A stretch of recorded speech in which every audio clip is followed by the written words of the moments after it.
संघ की यह बैठक एक विशेष महत्व की बैठक होती है।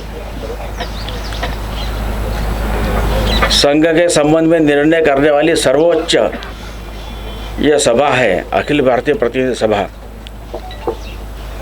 हर साल मार्च महीने में यह बैठक होती है। साधारणतः क्रम ऐसा है कि एक वर्ष उत्तर भारत में होती है, एक वर्ष दक्षिण भारत में, तीसरे साल नागपुर में होती है। 3 वर्षों के लिए प्रतिनिधि चुने जाते हैं। 2000 सक्रिय कार्यकर्ताओं पर एक प्रतिनिधि, ऐसे सारे देश भर से प्रतिनिधि चुनकर आते हैं 3 वर्ष के लिए। ऐसी यह अत्यंत महत्व की बैठक है। वर्ष के अंत में होती है, इसलिए एक साल भर के प्रवास, विस्तार, दृढ़ीकरण के कार्यों का लेखा जोखा इस बैठक में होता है।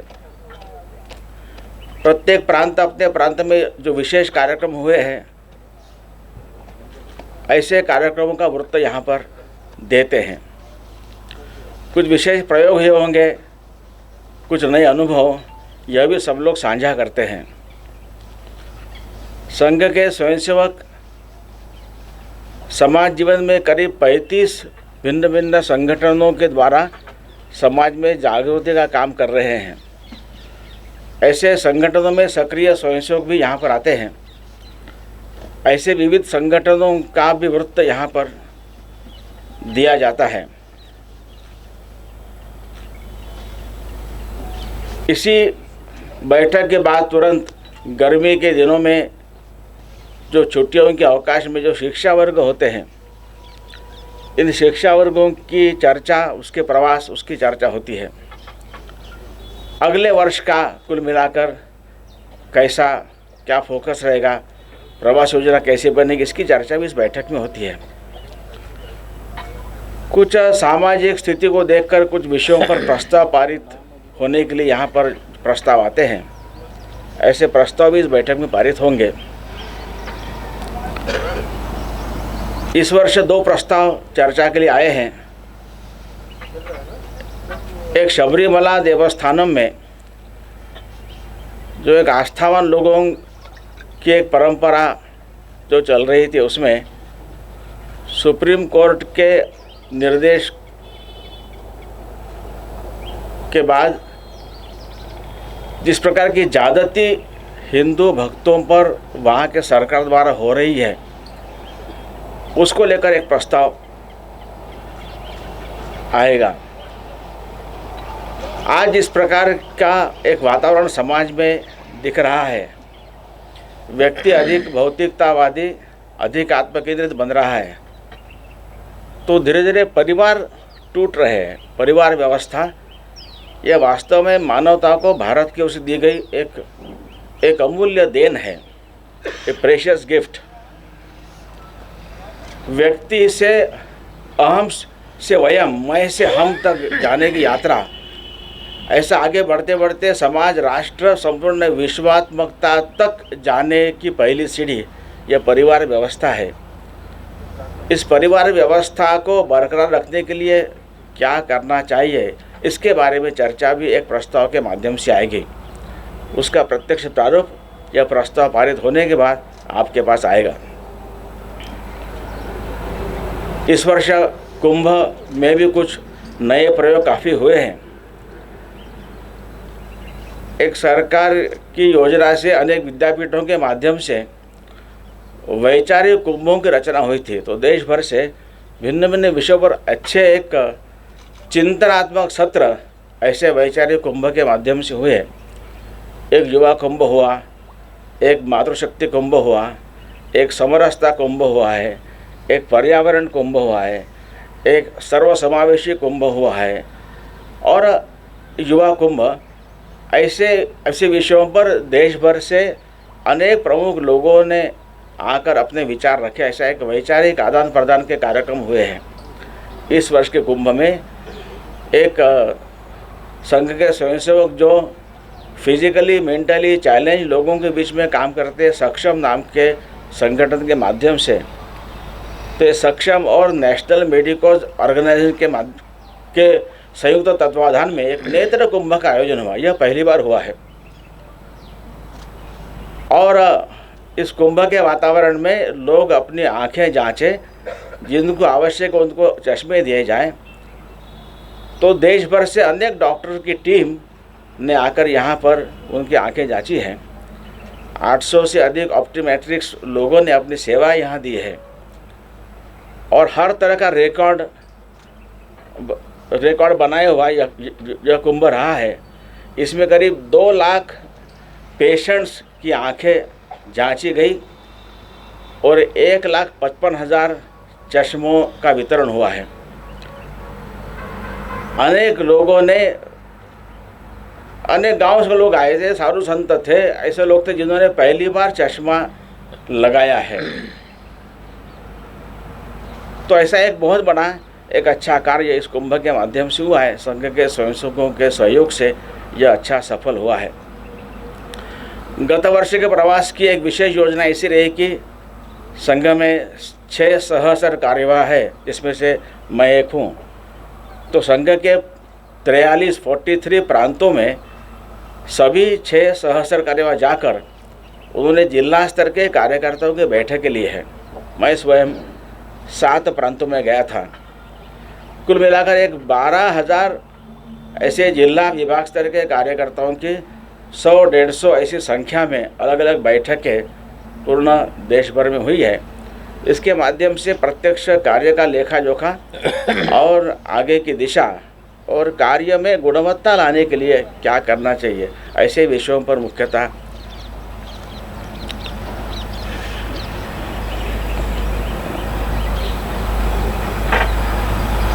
इस वर्ष के योजना में एक तो गत वर्ष हम लोगों ने एक जो उपक्रम लिया था, संघ के स्वयंसेवक सामाजिक परिवर्तन के अनेक कार्य में सक्रिय है। हम लोगों ने 1990 के बाद इस समाज में आउटरीच होकर समाज तक अधिक मात्रा में पहुंचना और समाज में परिवर्तन के कार्य हाथ में लेना, ऐसे दोनों काम आरंभ हुए। इसलिए सेवा, संपर्क, प्रचार, ये 3 कार्यविभाग की योजना भी 1990 के बाद संघ में आई और गतिविधि के माध्यम से समाज में परिवर्तन का कार्य स्वयंसेवकों ने आरंभ किया।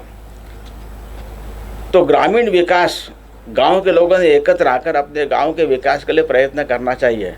ये ग्रामीण विकास की गतिविधि आरंभ हुई। आज करीब ऐसे 300 गांव है जो अच्छे विकसित गांव के नाते तैयार हुए हैं, जिनको हम प्रभात गांव कहते हैं, और करीब 1000 गांव ऐसे चयनित हुए जहां पर स्वयंसेवकों ने यह कार्य आरंभ किया है। धीरे धीरे यह संख्या भी बढ़ रही है। समाज में जातिगत जो विभेद दिखता है उसको दूर करते हुए हम सब एक ही समाज के अंग है, ऐसा एक समरसता का भाव निर्माण करने के लिए एक सामाजिक समरसता नाम की गतिविधि भी आरंभ हुई है। एक भारतीय नस्ल की गाय का जो औषधि महत्व है, इसका खेती के लिए जो उपयोग है, तो गौ संवर्धन के माध्यम से यह गतिविधि एक चल रही है। अनेक स्थानों पर अभी गौशालाएं आरंभ होकर गौ उत्पादों के माध्यम से स्वास्थ्य रक्षा भी और कृषि सुधार,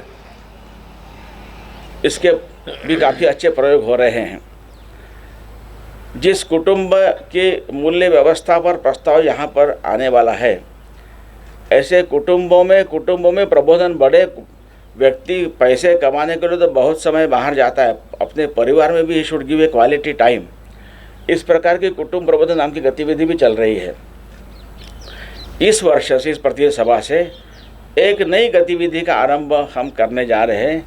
इसकी चर्चा कार्यकारी मंडल की बैठक में अक्टूबर में हुई थी, लेकिन फाइनल निर्णय इस बैठक में होगा।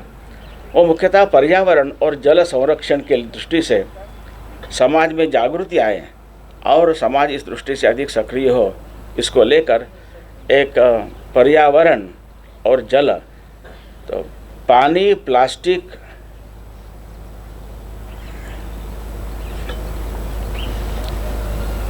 के और प्लांट्स, तो वृक्षारोपण, जल संधारण और पर्यावरण की रक्षा, इसको लेकर एक गतिविधि आरंभ हो रही है। शाखा के वृत्त आपको तो जानकारी मिलेगी ही। अभी वर्तमान में शाखाओं की संख्या वगैरह आपके पास आएगी। मैं शाखा के बारे में ये कहूँगा कि कुल देश भर में 63,397 खंड है, जिसको हम डेवलपमेंट ब्लॉक या तहसील तालुका कहते हैं। सभी खंडों में जाने का, संघ शाखा के माध्यम से पहुंचने का हमारा जो प्रयास है, अभी हम लोग 88% खंडों तक संघ की प्रत्यक्ष शाखा पहुंची है। खंडों के आगे 10-12 गांवों का एक समूह, ऐसे मंडल कहते हैं, ऐसे करीब 54,472 मंडल देश भर में है।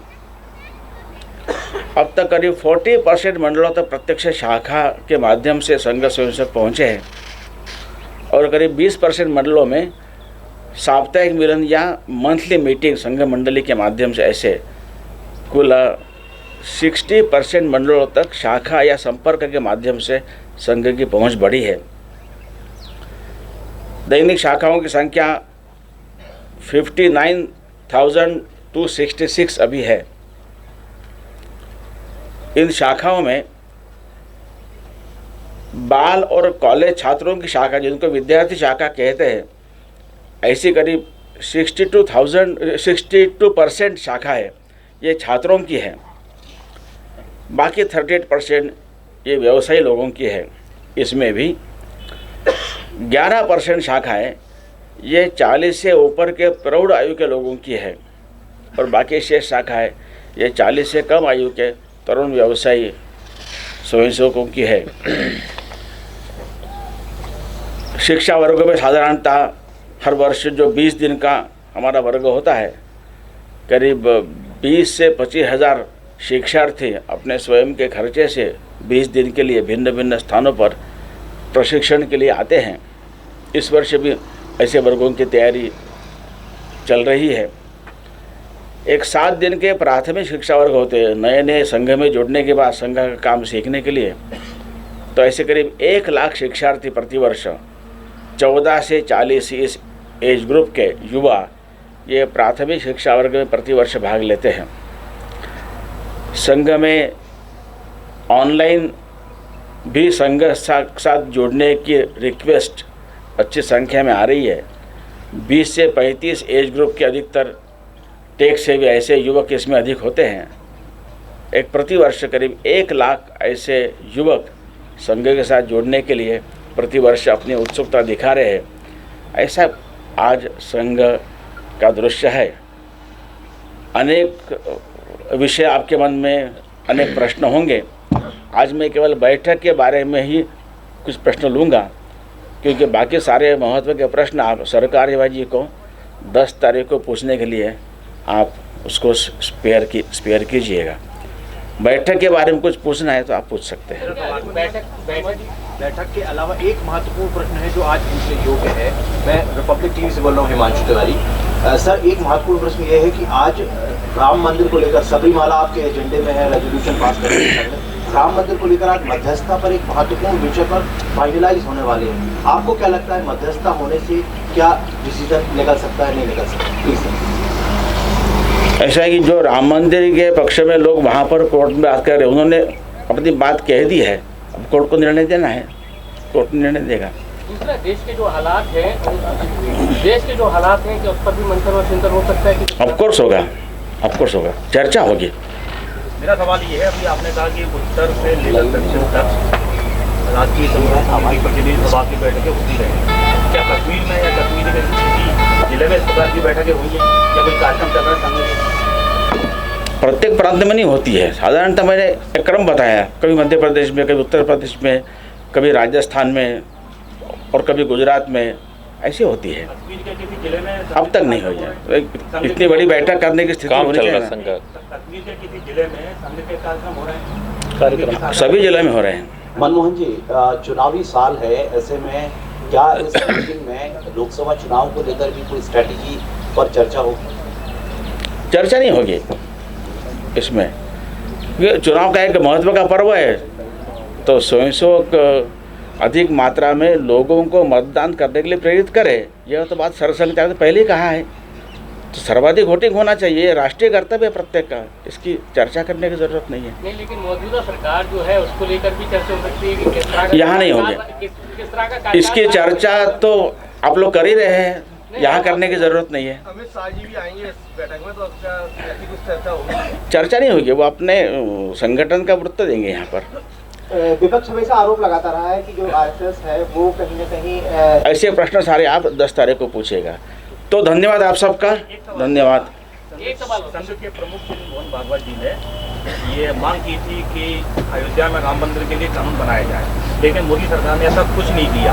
तो क्या आप लगता है कि मोदी सरकार मंदिर के प्रति प्रतिबद्ध नहीं? ये सारे प्रश्न अब 10 तारीख को पूछिए। ठीक है, धन्यवाद आप।